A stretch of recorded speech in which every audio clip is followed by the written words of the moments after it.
I'll be fine.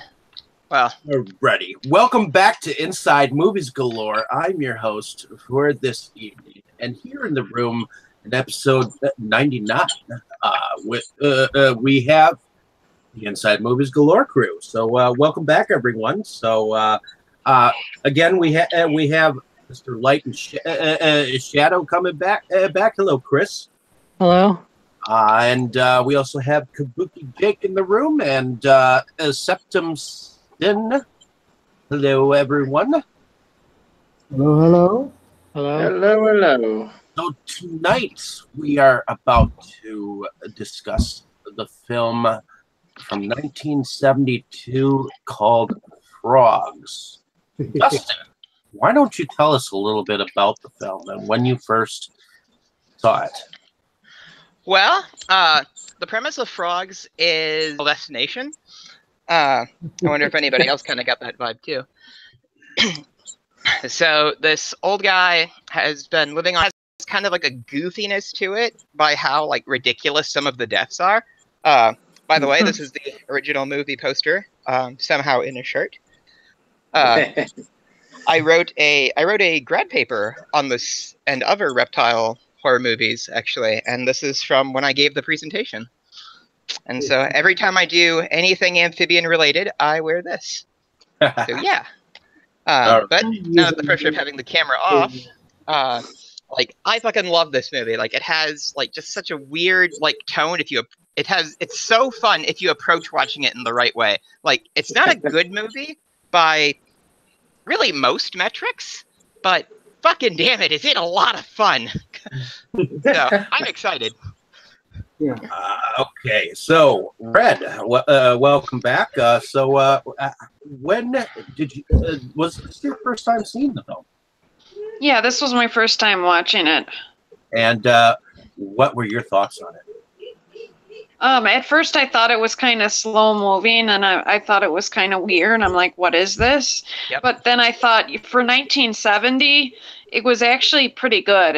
You know, I after thinking about it, you know, I gave it a second thought, and for the time period and everything, you got to remember it was 1972, was it? Yeah. Yes.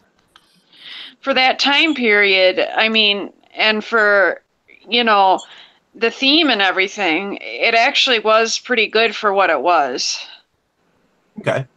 So, was there a particular spot in the film that you would point out that might have been like a favorite scene or something like that? I guess when the guy was getting attacked by those tarantulas and he was getting like covered in that moss, that was pretty cool. Because it was really, that was like probably one of the more dramatic scenes. The part that really bothered me though was when that guy was like being attacked in the water, and the lady was about to go swim out to save him, and she got attacked by an alligator, was it? No, It was like or a turtle, yeah. I was like, why don't you just jump back up on the shore? She could have saved herself. I was like thinking she was an idiot. Like she could have. Well, I she was was like an idiot, and she got stuck in mud. I know, but it just seemed so like easy. She could have like jumped out of the way in the movie. It just seemed like she could have gotten out of that easily. I was like, she's so dumb. And it just bothered me. Well, Personally, I love that scene because it's so nonsensical. Like, I agree with you on that. any kind of reaction like that is sometimes what brings about, you know, that bad movie instinct. When you see a lot of this stuff, it kind of when you react like that, it's kind of. I guess I wasn't looking at her feet, so I didn't realize she was stuck in mud. But it's like your first reaction is like, jump away, you know. I would have hated Septum. Was it Frankenhooker with the lawnmower? Oh gosh, it's been a long time since I watched Frankenhooker, and I've been trying to forget about it. Rough. Like that scene was nothing on that. It also nothing on blood-sucking eating pharaohs from Pittsburgh either. Where there's a scene where there's a lady who's smoking all kinds of cigarettes and they're all over the floor. But in any case, Chris, why don't you tell me when was your first time that you had watched this film? I saw it first a long time ago when I was a kid. It was the first time I ever saw it. It was probably like the 80s. Okay. Quite a while ago. So what were your first thoughts on it when you saw it the first time? And have you watched it recently? yeah, I've watched it. I watched the DVD.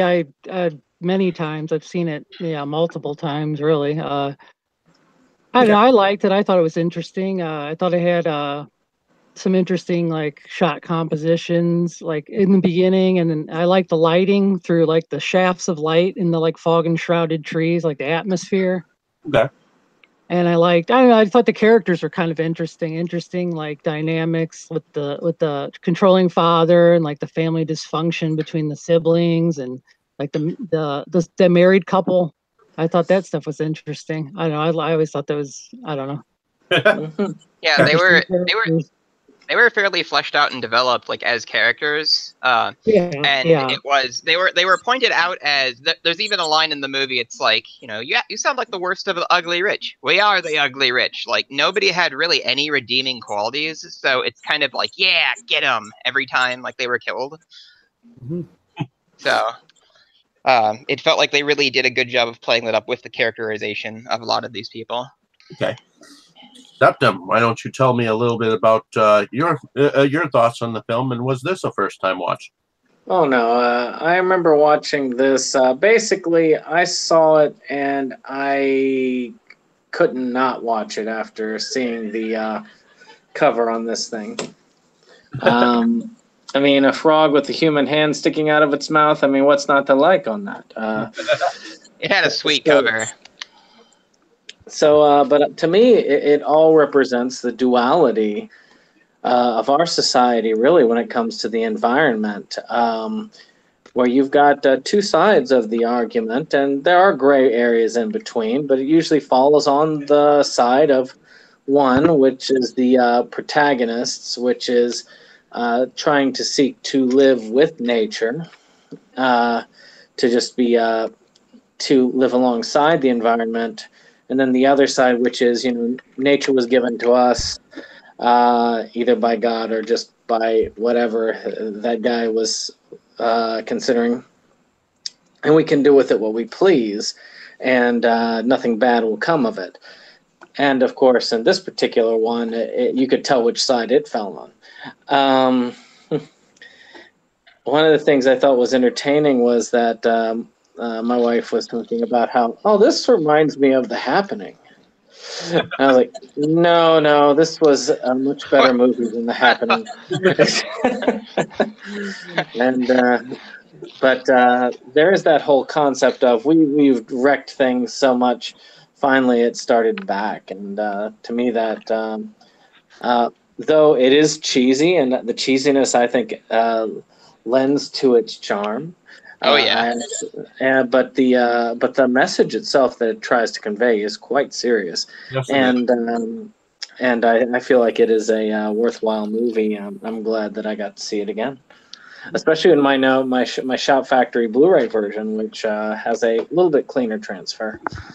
And exactly one extra feature, which was very disappointing. That's why I don't own that release, because it's literally just like a 2-minute interview with one of the stars. Well, it has Feast of the Gods on there too, which doesn't count. It's not frogs. Yeah. It's a good movie. I'm not saying it's not a good movie. It's just I wanted to know more about frogs. It's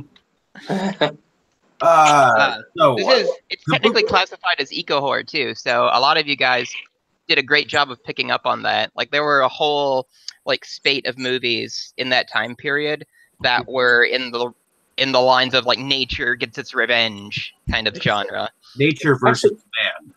What was that bad comedy that they had out there about it? It was a comedy about a guy who ended up, and I have it, but it was so bad I blocked out the name. Furry Vengeance. Okay, I didn't block it out good enough. Which was a comedy version of something similar to that. where nature was saying, no, screw you. There's stuff like Day of the Animals and Prophecy that kind of come to mind for me. Grizzly. Prophecy. Grizzly is Grizzly. Grizzly's a good one. So, Kingdom of the Spiders, That was- Bees. There's the Bees one. I think it's called Bees, actually. From There's the one like 70s. called Tarantula. Yeah. Or that would be one. would A lot of the big bug style movies too. Wasp Woman. Probably Food of not. the Gods. Yeah, that sort of stuff. Yeah. Well, okay, fine. Food of the Gods. Yes, there you go. You win this one, H.G. Wells. Hey, come on. Mr. Big has to get in there somewhere. Who? Mr. Big, and that was the nickname of the director behind the Food of the Gods. Yeah, Bird Eye Gordon. Yeah. So, he was called that nickname by Forrest J. Ackerman. So, but in any case, Kabuki Jake, when was the first time that you first came across frogs? Well, I don't recall the first time I came across it per se. Septum probably mentioned it to me in passing or something. I don't know. I got a copy from him last year, and I watched it during my spate of horror Halloween viewing. And I thoroughly enjoyed it. I watched it again last night, and I enjoyed it. There are issues I have with the film. On the one hand, I love the fact that nature fights back against these. Ray Milland's character is a bastard. He really is. He needs to die. And several of the other characters in the movie are no great loss. But I felt like the message was a bit muddled. I mean, Sam Elliott starts off as this great, environmentally conscious person. And he doesn't take much push before he's like, I'll go get the gasoline. And it's like, really? You could fight a little harder there, not switch sides as fully. I understand in the final fight where they're fighting for their lives, you know what I mean? But like that whole getting the gasoline, it's like, really, dude? No. And I kind of didn't like it that the people that were smart enough to get out didn't make it. It's like they could have made it. Then of all people, the kids. I mean, come on, they needed to go. Well, that was kind of a part of the story, actually. Like the characters that showed at least a little bit of respect for nature, like explicitly, were the ones that escaped. Except for the kids. That was the problem. The kids were... They were Well, they don't kill kids in those movies. Yeah, they probably couldn't get away with that. And, maybe the frogs got him. I mean, with that ending. Oh, yeah, that's true. The calls are coming from inside the house. And then a minute later, actual call from inside the house. I also kind of wonder about... even though there was sort of this environmentalist message, a lot of the animals used in the film escaped into the Florida swamps. Oh, So they ended up doing a lot of harm making the film. Yeah, that was unfortunate.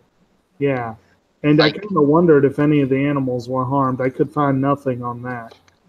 I think they were fairly careful to not injure any animals. Like almost all the animals we see were real. Like only the ones that they had to kill, like for stunts, were fake. So they didn't kill any real animals in this. Okay.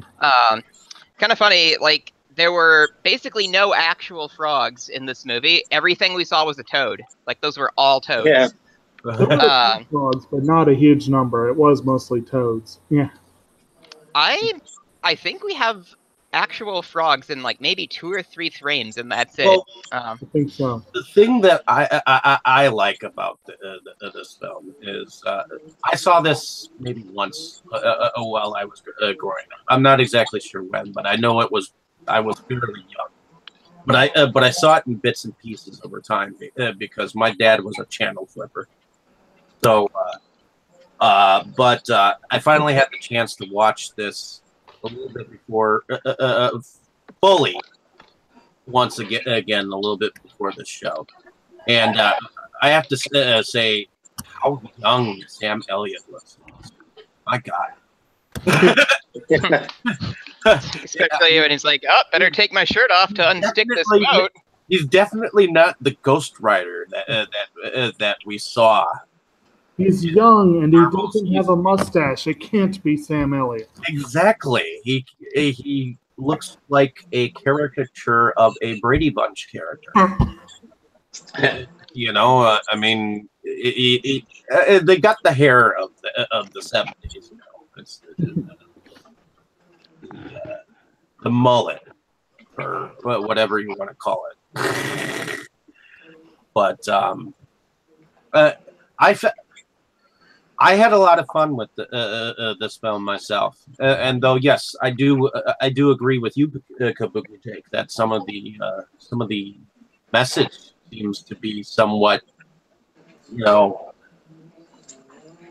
not exactly that per se, you know. But there were definitely a lot of creatures in here other than just the frogs. Right. Yeah, it was. We had the tarantulas, the geckos, the different lizards that were there. I mean, we even had a little bit of bird design in there somewhere. You know. Yeah, there was a huge variety. Like, it really stuck to the theme of all the animals kind of banding together. Yeah. The frogs were almost like a leadership role. Like it was like the frogs were like directing them to attack the people. Like, I especially loved how they have like the close-up shots of the frogs like glaring into the camera, and then like some dangerous animal would go after somebody. Like, it was hilarious. And that was something I talked about in my paper too, like the mythology about frogs having like mystic powers because of their like, association with like witchcraft and like other things. So I wonder if that was kind of an inspiration for it. Like, I wish there was more information available on like the motives of the people who made and wrote the movie. I remember my jump scare when I first watched this, and my jump scare was when the old lady, she was looking for the butterfly, and she falls into that swampy looking stuff, gets the leeches on her, and then all of a sudden she's attacked by a snake. What the fuck? And then shortly, right near her, the guy that's looking for her is like not that far off from where she actually got killed. Yeah, I like how she gets bitten by the snakes and then she turns into like a Dawn of the Dead zombie. Exactly. Like, right away. That's one thing that I found a little there was too much rigor mortis right away. Well, I mean, like what made this, I think, extra funny for me was like knowing so much about the animals and the science. Yeah. Of like working with reptiles and amphibians, like what they can actually do, like how they really behave, and so maybe that's why this was so much more of a comedy to me. A lot of the scenes was iffy at best. Actually, that's something that I was curious about for our nature experts. How accurate to the range of these animals was the likelihood that they would actually be in that part of the world? Well, my first instinct is not at fucking all. Like, very basically none of those creatures were indigenous to Florida. It was kind of difficult to tease out where this was supposed to be taking place, but when I wrote my paper, I think we settled on it being the Everglades. However, I did realize that the Everglades could support all the species that we saw, because the Everglades is very friendly towards invasive species, like especially things like reptiles, amphibians, and invertebrates. There were a couple, the anoles and the copperhead. I mean, not copperhead, a cottonmouth. There were some rat snakes, but most of them were non-native. The tegus were non-native. The geckos were non-native. Those giant toads were non-native. Pretty sure those were cane toads. Were Yeah. those cane or marine toads? And cane toads are now well established in Florida. Probably. Because of this movie. Well, the geckos were actually called tokay geckos. Tokay geckos are now established in Florida too, but I think at the time they were barely known from the state. Yep, they were mostly native to Asia and the Pacific Islands. Wasn't it on an island though? Well, Florida has, I think, 2, maybe 3 native geckos, and they're all native to the Keys. There are none native north of like Miami. So that was kind of an odd, yeah. So yeah, the science was a little iffy, especially as Dustin said. Also, the behavior with some of them was a little. A little. And the snapping turtle. That was fucking amazing. I just love that. I just love that scene. I mean, those should be down there. I mean, alligator snappers are native to the Gulf Coast, but I don't remember how far south they go. I think they're native to the Panhandle. Those larger lizards, those were Argentine giant tegus. Tegu, yeah. I thought I even saw a monitor or 2 in there, but I could just be mixing them up with the tegu. I think there was a monitor in the opening credits. I think, yeah. Which I believe that is the exact kind of lizard that was used for the giant Gila monster. I believe. Were they really stupid enough to use just use a Gila monster? Morons! God damn. Well, that would be difficult. They didn't. At least they didn't use clippings from giant Gila monster. Yeah. Well, like I said, they did have cottonmouths, and those were legitimate, dangerous Florida natives, but which was interesting that they actually used those. But I wonder how close they actually were to the actors.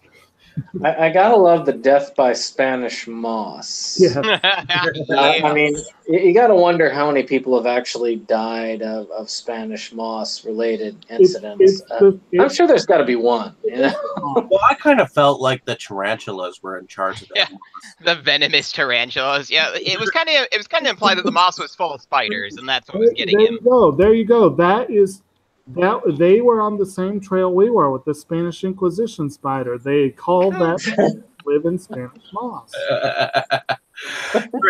Chris, if there's anything else that you might want to add. I mean, like I said, I thought the characters were interesting. What was I?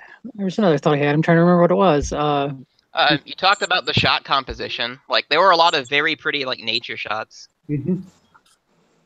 Yeah, I liked a lot of those, especially the opening part. There was a lot of shots that were framed in an interesting way. Like I said, I really liked that lighting, especially with the fog and through the trees, the shafts of light. And I thought it was interesting too with the Ray Milan character, how he had he controlled his family, that he had this idea. It kind of paralleled with him thinking he could control his environment and yet kind of conquer the idea of death, because he kind of makes that comment about how he'll live and he's going to live to be 100, and there's kind of that he has this desire to control everything, and I don't know, I thought that was interesting. Okay. I thought that was I can definitely see that thought process because did anyone catch exactly what the family actually did? They they owned factories. Like the one lady is talking about their paper mill. Yeah. It's like, yeah. It's like pollution filters. It's like, oh, you bitch. Yeah. As somebody who grew up in a town with a large paper mill, both prior to and after environmental regulations had them change a little bit, I can tell you how bad it can get with one of those around. I saw prophecy. I know what can happen. What's interesting is someone who comes from a background of watching almost every single Dark Shadows episode that there is. The patriarch and the family kind of reminded me of the Collinsport family, the Collinsworth family. Mm-hmm. from Dark Shadows, just a little bit with their stuffiness. Yeah. Wasn't it so concurrent with this? Well, I wonder if that was an inspiration at all. It's possible because I mean the island is kind of like a fishing town or fishing port, you know. It seems more like the traditional southern plantation, though, like the way it's structured. Well, the Yeah. way that house is. Very true, and I think don't get me wrong. I thought that the film was very diverse because it had a little bit of African American actors as well as, I mean, that was almost a sub theme too, like the way he treated like the people who worked for him and then his son's guest. Yeah. There again, Those people got shafted by nature. There again, that also helps show kind of how dated the movie is in some ways, though, because again, they were the ones that were smart enough to get out. They still got punished, you know. Well, one of the things that the ending sort of implies is that this is kind of happening everywhere. Yeah. Like when they get picked up, it's like, oh yeah, we haven't seen anybody else for hours. It's maybe it's just that everyone's being attacked, and so that's why they didn't really get away. Like I think their deaths were the most disturbing because you don't see, you get nothing like for them except you see like their stuff abandoned, and it just makes you wonder like what the hell happened. I just kept thinking. I when Iris went after the butterfly, I was like, how the hell could you be so dumb? The butterflies were in on it too. It's like they do. What's that butterfly?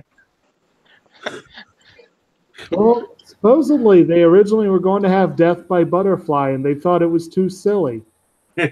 Oh, I would have thought that would have been fun. Like it just like leads her off a cliff or something. That'd be fucking great. Or some gigantic Mothra-looking creature. That? I would have liked that. It's just like, ooh, ah! Screaming into a chasm. Has anybody seen the series, the recent one that came out called Zoo? Oh, yeah. I probably should, but I haven't. That was dealing with well, what's it? He's normally a crime guy, but that one was actually really cool. There's similar themes to that, where you've got the animals seemingly going crazy, but basically striking back against humanity. Was that the CBS? Was that the CBS show that was on years back? I saw, I think, commercials. It's like CBS network show. Yeah. It wasn't too long ago, but yeah. Okay. So, but yeah, that was a show that involved a guy whose father was some kind of a genius, and he made some kind of formula that kind of went into the animals, and ultimately there was an ulterior design. Each episode had like a different animal attacking the people, and they ended up like, it was just weird. That sounds pretty cool. Is that on Hulu? Not sure. It's on one of the two big ones. I know that, or it used to be. I hope it's on Hulu. Like, basically nothing's on Hulu. It kind of sucks. It's like, every time I try to search for something, it's like, oh, live TV required. It's like, what am I even paying you for? But, oh yeah. So, ultimately, Red, did you have anything else that you wanted to add to the whole scene in the film? Was there anything that stuck out to you that you might want to say? Not that I can think of, no. Okay. Cool. Anyone else have anything else? What did you guys think of the scene in the greenhouse? For some reason, I thought the gecko was gonna fall down like on top of him or something like that at first, because he's gonna like nip him to death. I guess those are kind of like copy him to death. I'm surprised though that he didn't like say anything when the first glass hit the floor. Like he didn't get stunned and like go over there and look for what fell on the ground. I'm not. He didn't even know what a cymbidium was. He was taking the wrong flowers. Did you realize that he was dressed up like he was like going to be carrying one of those Toro? He looked like he could have been like a bullfighter. Like a bullfighter. I didn't notice that. Like I just I always felt that scene was really funny because it's like, what am I watching? It's like, how are the lizards gonna get this guy? Oh, like there's a bit of irony in like these people have been polluting their island for years, and like they kill him with pesticides. Like that was kind of a fun touch, even though it was like crazy. And why do they just have like ultra toxic shit like that lying around? It's like the jar falls off the shelf and it's just like instant like choking cloud of fumes. There were 3 jars that fell off that looked exactly like poison. So yeah, but why didn't he get stunned right away and like walk towards there before he died? Like I would have. Well, it wasn't until the poison, because the poison that fell after it fell, it emitted all these fumes, and the fumes just kind of rose up, and because the place was kind of closed in, he just kind of inhaled all of these fumes, and it takes a moment for some of these poisonous fumes to, you know. Yeah, it seems like it started to knock him out pretty quick. Like, and we got like a huge cloud of shit too. That was like the only death that I could say that was probably possible. The ones with the alligators just like jumping that guy and pulling him under didn't seem realistic to you? Well, that seemed realistic to me, but then again, I think about the ending of I think about the ending of Indiana Jones: The Temple of Doom. What? Or when the guys are getting eaten by the crocodiles. What was that, Jake? I was singing Rippy the Gator. Went chomp, chomp, chomp. I thought, though, those must have been some really, really smart lizards to be able to create a toxic fume that would specifically kill a person. And I was... They were psychically controlled by the frogs. Unless they were all kamikaze lizards. I don't know, but... I believe that alligator scene where he's eating, the dude's getting eaten is they had a part of a nature scene filmed in there, and of an alligator out in the water, and then of course they had the baby alligator that he had to wrestle with, which I think it's almost possible that the dude might have been the trainer. So maybe. But oh man, there are so many things I love about this movie. It's kind of hard to pick one. Like, what did you guys think of like the significance that they had in the finale? Like where it's like, you know, I'll be fine, brah, and he's just sitting in his trophy room, like surrounded by like the spoils of everything he's ever killed. Like because he had all those trophies because he used to be a big game hunter. Well, and it's just kind of like a cathartic thing. It's like I believe that he was. It's when anyone is alone, you know, and I mean he thought that his family would actually stand by him in the end, and you know, all of a sudden he's alone in the house and he's got all these eyes of these things looking at him, and then the frogs, they're already in the room, you know.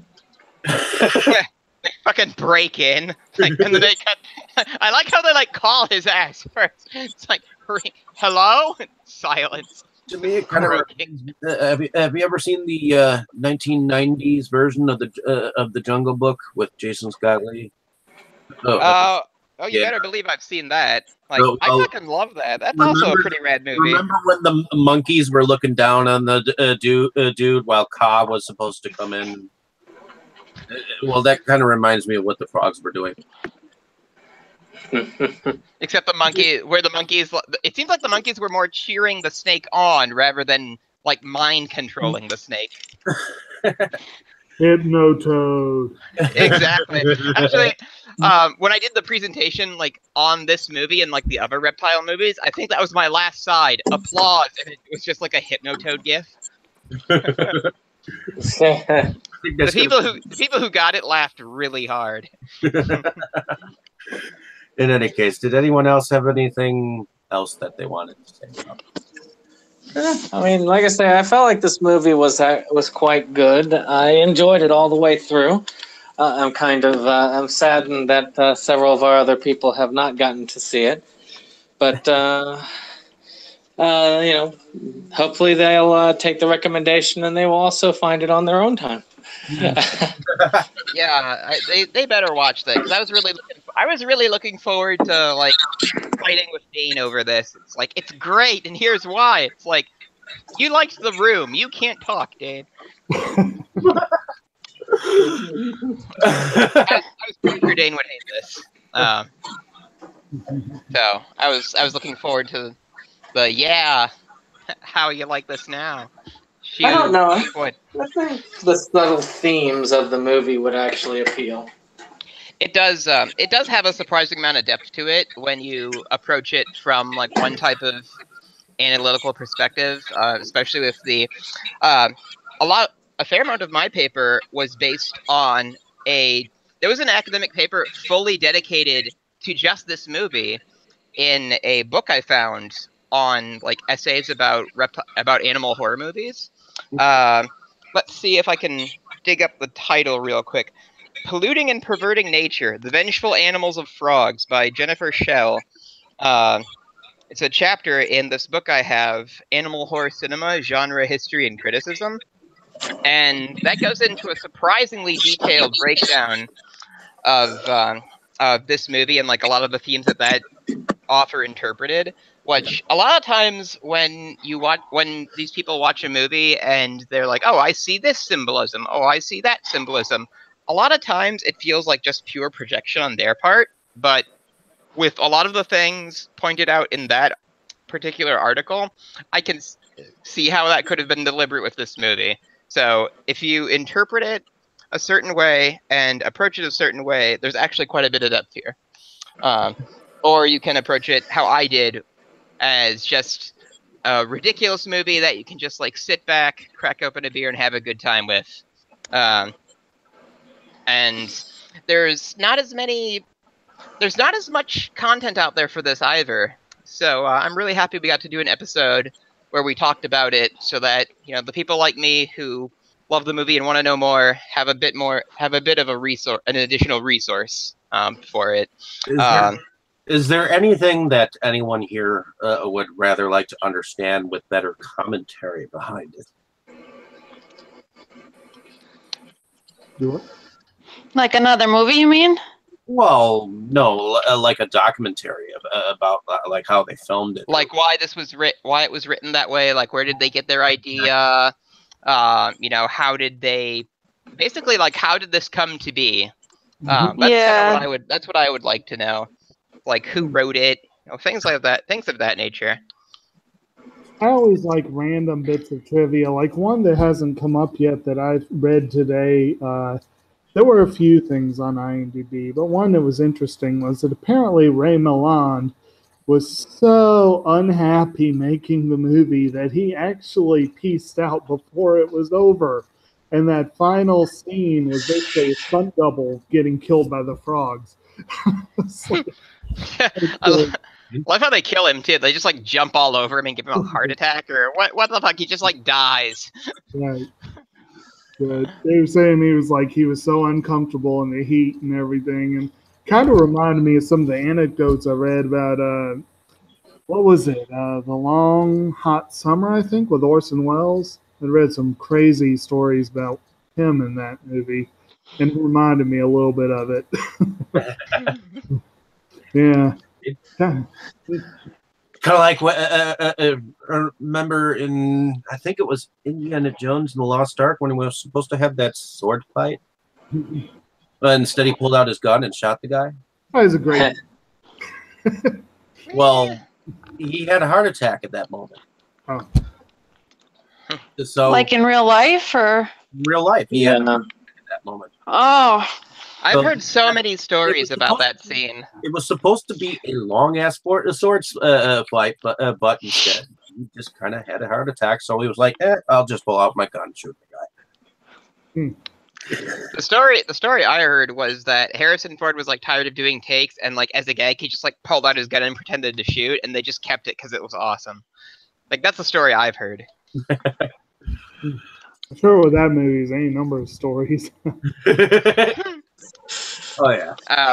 Another thing I kind of want to share is my favorite joke from one of the other reviews of this movie that I saw. Like these two guys, like they just got together and like drank and watched the movie, and like we're about 80% of the way through, and one of the guys is like, "Oh, I get it. Like the lizards and stuff are like the foot soldiers or putty patrol, if you will, of the frogs. I get how this works now." Putty patrol. I didn't think anyone else remembered that. A really horrible idea that you're talking about a couple buddies getting together to watch the movie, and for some reason I just had a thought of drinking game every time a frog croaks. You wouldn't get very far. You'd be dead. I tried to do a drinking game, but I had like other stuff to do. I couldn't think of a good rule too. It's like, do I drink when it's awesome, or like, 'cause that's a lot. Did anyone see the animated frog at the end during the credits with the hand in its mouth? Yeah, that was cool. Yeah. Like, I like that they did that. That kind of ties into what we really should have addressed earlier. Like, we mentioned briefly, like the poster for this. One moment. Waha!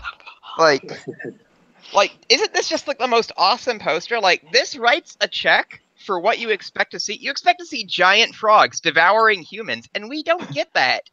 Like, I was disappointed that we didn't get that, but at least we got that little animated thing, which was, on its own, pretty damn cool. Well, I mean, no, the frogs did not eat anything, but you did see a hand kind of drag into the water. I don't know if you ever go to a swamp area, but the sound of a million frogs is, after a while, it's really annoying.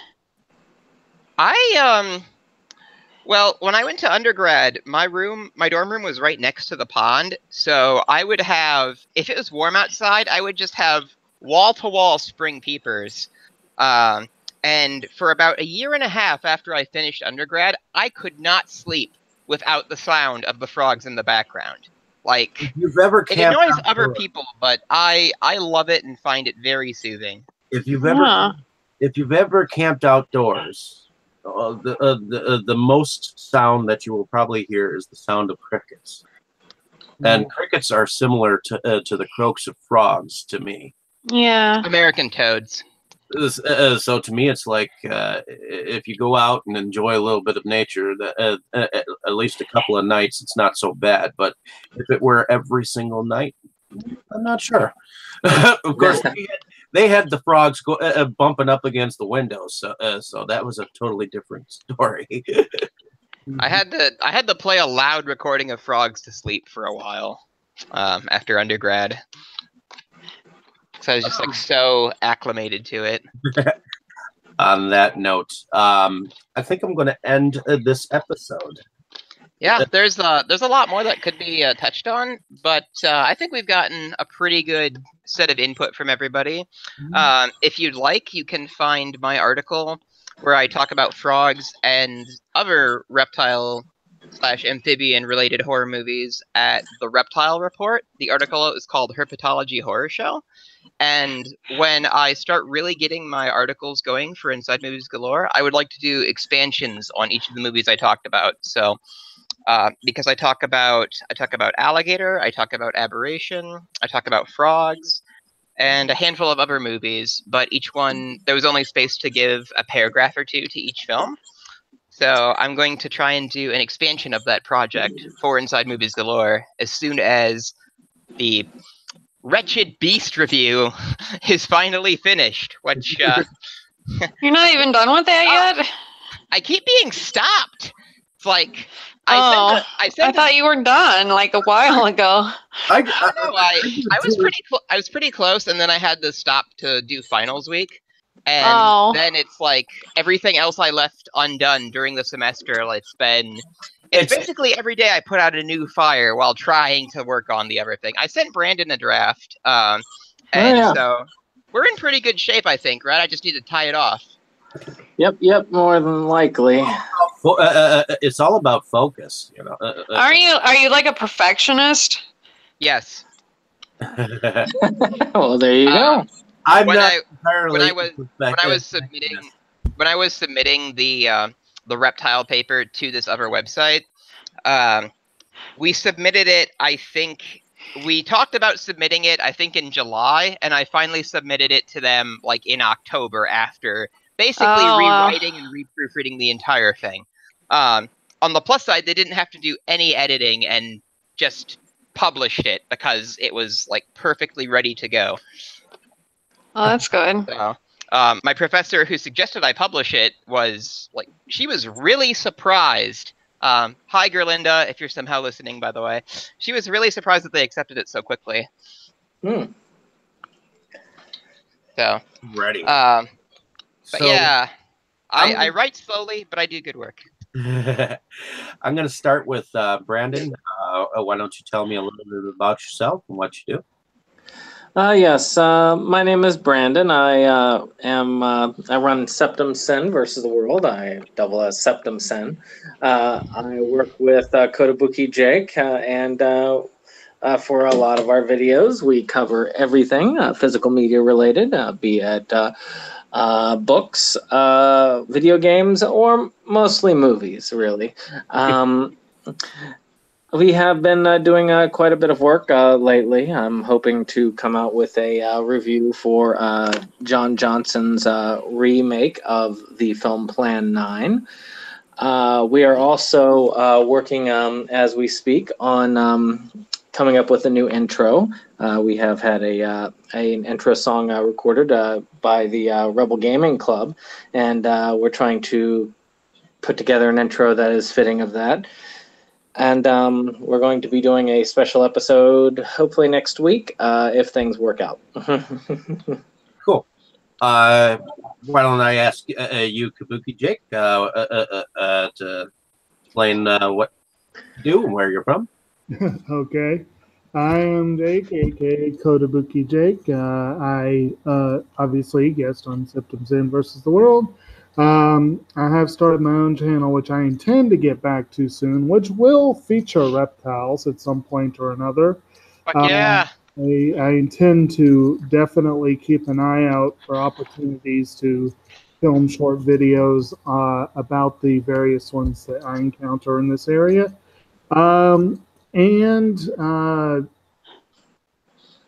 Basically, as Septon said, we do lots of coverage of media, reviews, and whatnot, and just been reading and writing and viewing and there's a lot that goes in behind all of that, and I'm sure some of us who do reviews on YouTube know that. Chris, why don't you tell me a little bit about what you do and where you're from? Okay, I run a blog called Lighten's Shadow Cinematic Musings, and I also run a YouTube channel with the same name. Do movie reviews, movie-related stuff. I guess I'm also trying to hopefully looking to trying to get funding to do a couple of movies, make a couple of movies, hopefully down the road. But that's always something to look forward to, especially knowing some of the film game. And I wish you luck on that. Oh, okay, thank you. I know it's a rough road, but I know that you'll get there. So, ultimately, Red, why don't you tell me a little bit about yourself and what you do? I'm Red Raven, and I'm from Lake Geneva, Wisconsin, and I'm a concert promoter in the Milwaukee area, and I'm a dead girl on Dead Girls Dark Coffin Classics, and you can find us on vimeo.com/ddcc. Awesome. And Dustin, why don't you tell us a little bit about yourself and what you do? Well, I recently graduated from UW Milwaukee in their GIS program.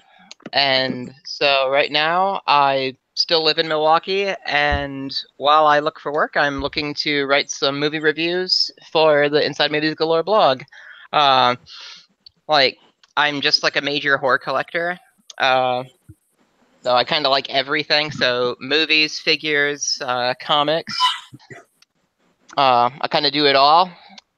I'm looking into getting better picture taking methods so that I can start showing my stuff off on my Instagram account more consistently. DHR Hunter.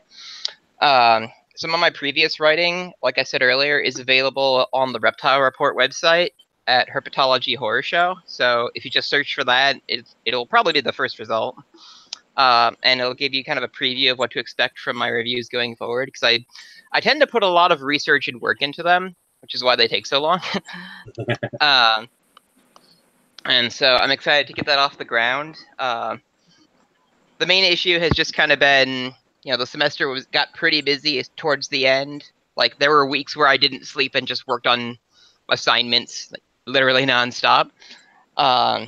So plus I've been working on job applications and updating my long neglected resume materials. So I know I've been promising, it's like, oh, the review will be here soon, but we're actually in a place now where it really will be coming soon. So thank you to people who have been hearing me say that every week and waiting patiently for it. Awesome. That's basically who I am. I just love talking about movies and really can't be stopped. And a lot of my work has been amphibian research related within Milwaukee County. So this is a pretty special movie to me. And my name is David Strege. I run Movies Galore of Milwaukee, as well as Inside Movies Galore. And I write reviews, sometimes do reviews on YouTube, and I come on here and host this with you guys, and this has actually been a cool journey to go through. So I appreciate every one of you who comes on and talks with me. I love talking about movies, and I can talk my head off. So it's got to come out somewhere, right? Yep. And ultimately, I'm a small-time producer. One of the things that is coming out that has my name broadcasted on it is Wrestle Massacre, directed by Brad Twiggs. So definitely check that out when it comes out in August. I know that he has the main wrestler that is doing autographs at this function, which I will let you guys know as I know it. So in August. And I know I'll be getting a poster of it coming up here, signed by all the wrestlers involved, I guess. So, sweet. Ultimately, I'll be able to maybe pop on with a small video and show it or something like that. So, in any case, random thought, guys. What do you think about like a Zack Snyder Dawn of the Dead style remake of Frogs, like where we just go full tilt with the crazy concept? Like, we just have like giant frogs eating people. We have like monsters. Like, we just go absolutely crazy. Like, what do you think of that? Like, we're thinking the comparison between like the original Doom and the Doom that came out in 2016. We're just like, everything is bigger and better in every possible way. Yeah. That sounds cool. I'm just picturing like scenes from Frogs, except to the tune of Rip and Tear from the Doom soundtrack. just that's my vision. That's my vision for this. I don't know. You said Zack Snyder, and all I can see is super slow. No, like when he used to be actually good. There's a scene where it's slow motion where the frog jumps up the tongue comes out and it slowly rips off a person's arm. And then there's a light flash. I'm just hearing like the Doom music. Ninja Turtle episode. Oh, I'm already drunk. Sorry, guys. Alrighty, guys, say goodnight. Good night. Good night. Like, share, and subscribe. Read our paper.